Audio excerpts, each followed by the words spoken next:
بنیادی شی د الله معرفت دی چې الله سړی په صفاتو باندې وپېژني او د الله یووالی او وحدانیت دا د زړه تن ته ورکې باسي. دا د ایمان هغه بنیاد او د ایمان اصلي روح دی. او د الله د وحدانیت سره بیا عقیده د انبیاءو د رسولانو د صداقت عقیده چې الله کم پیغمبران دنیا ته رالیږلي دي د انسانیت د هدایت دپاره، دې ټولو باندې زمونږ ایمان دی. او ورسره عقیده د آسماني کتابونو چې الله کم کتابونه د انسانیت د رهنمایۍ دپاره نازل کړي دي باندې زمونږ ایمان دی چې هغه 4 غټ کتابونه او 100 وړې صحیفې دي او مختلفو انبیاءو الله نازل کړي وي. او دارنګه عقیده د بعث بعد الموت چې انسانان مړه شي بیا به قیامت کې دوباره راژوندي کېږي او الله به ورسره حساب کتاب کوي. او عقیده د خیر او د شر چې تقدیر د خیر او د شر ټول من جانب الله دی. هیڅ انسان بل انسان ته یو ذره خیر نشي رسولی چې د الله اراده نه وي، او نه هیڅ انسان بل انسان ته شر نه شي رسولی چې د الله اراده نه وي. د الله اراده نه بغیر یو بشر بل بشر ته یا یو پیری بل چاته یا یو ملائکه دا ضرر خیر او شر نشي رسولی. که رسی نو دې کې به د الله اراده شامل حالي. دې دنیا کې چې کم یو تحول راځي دا ټولو کې د الله اراده شامل حال ده. الله قرآن کریم کې دې ته په دې الفاظو اشاره کړي چې الله فرمایي وما تسقط من ورقة الا يعلمها. یو پاڼه چې راغورځېږي د ونې نه دې ټولو باندې الله عالمي. د دنیا په هر کنج کې چې یو پاڼه راغورځېږي نو د الله علم ورسره.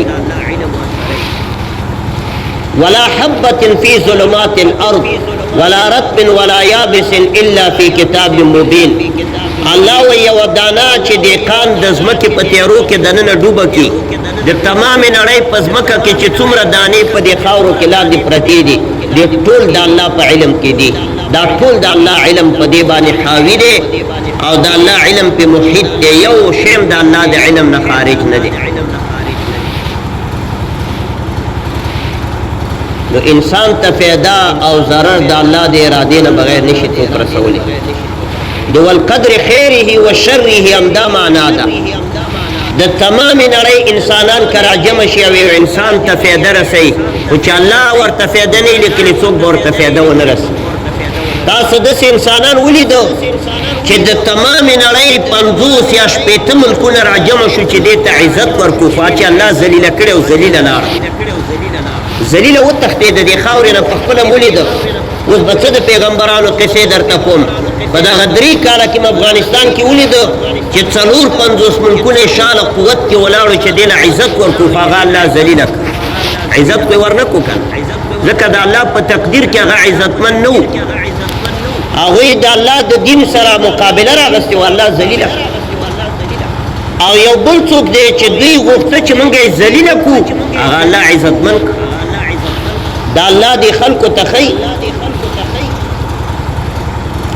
فرعون غوښتو چې موسی علیه السلام ذلیله کم الله عزت ورکو فرعون ذلیله کو.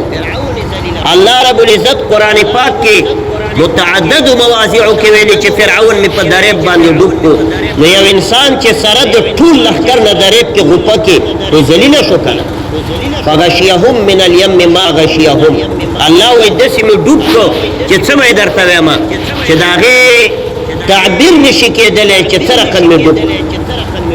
او موسی علیه السلام الله رب العزت ورته عزت ورکړو لوړ مقامات یې ورکړ او څوک چې تابعدارانو هغې ته هم دې دنیا کې عزت ورکړو.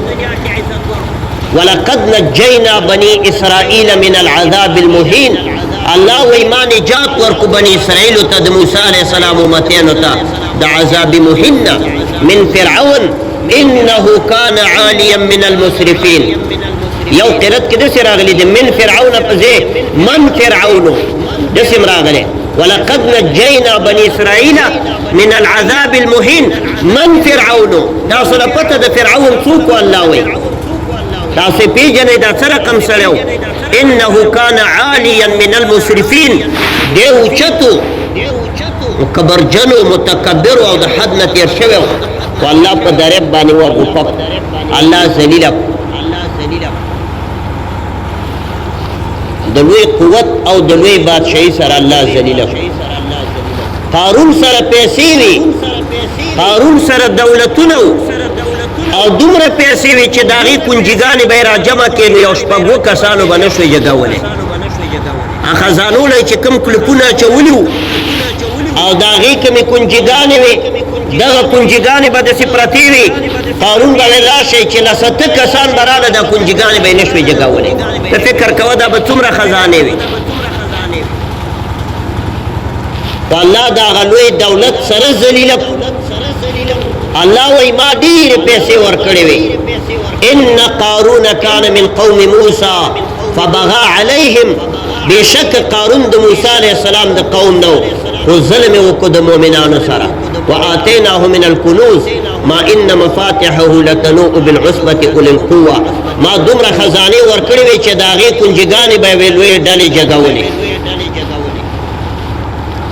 الله ذلیله ژوندی په ځمکه باندې نه ایست فخسفنا به وبداره الارض الله وی د کور سره مې ژوندی په ځمکه نه ایست د کور سره هېچا د الله د پنجې نه خلاص نه کړو نمرود دته الله دومره بادشاهي ورکړې وه چې په تمامه ځمکه باندې د ده بادشاهي وه کتابونو لیکلي 4 کسان دي چې په ټوله دنیا یې بادشاهي کړې ده په یو ملک نه اوس د افغانستان خپل بادشاه دی د پاکستان خپل بادشاه دی د عربو خپل دی خو هغه زمانه کې الله چې دنیا پیدا کړي 4 کسان داسې دي چې په ټولې دنیا باندې بادشاهي کړې یو په هغوی کې سلیمان علیه السلام دی چې دا د ټولې دنیا بادشاه او بل په هغوی کې ذوالقرنین صاحب دی چې 14مه سپاره کې قصه الله ذکر کړي ويسألونك عن ذي القرنين قل سأتلو عليكم منه ذكرا إنا مكنا له في الأرض وآتيناه من كل شيء سببا دا یا پیغمبر دی یا پیغمبر نه دی نیک سره دی د علماو پکې 2 قول دي په تمام ځمکه باندې ذوالقرنین صاحب بادشاهي کړې او دوریم کړي د مشرق دوریم کړي او د مغرب هم کړي اروپا له تللی دی الله وی حتى إذا بلغا مطلع الشمس وجد عندها قوما لا يكادون يفقهون قولا الله وی کله چې د نور راختو ځای له لاړو ذوالقرنین چې کوم ځای کې نور راخیږي دلته مطلع الشمس یو قوم ولیدلو چې په خبرو ورسره نه پوهېدلو بله ژبه یې ویله په خبرو نه پوهېدله او بیا چې کله د نور ډوبېدو ځای ته لاړو الله وی وجدها تغرب في عین حمئة دا یې ولیدلو چې په داسې یو چینه کې ډوبېدو چې د تورو خټو وه یعنې ده ته داسې ښکارېدو دی د دنیا اخري ساحې ته تللی و نور خو څه خټو کې نه ډوبېږي خو چې سړی د درې په ساحل ودرېږي بحر هند یا کراچۍ سره خلکو له داسې ښکاري مازدیګري وخت کې چې دا ګنې دې دریاب کې ډوب شو داسې اخري د دنیا کونج ته تللی و نو ذوالقرنین صاحب په ټوله دنیا بادشاهي کړې وه او سلیمان علیه السلام هم په تمامې نړۍ بادشاهي کړې وه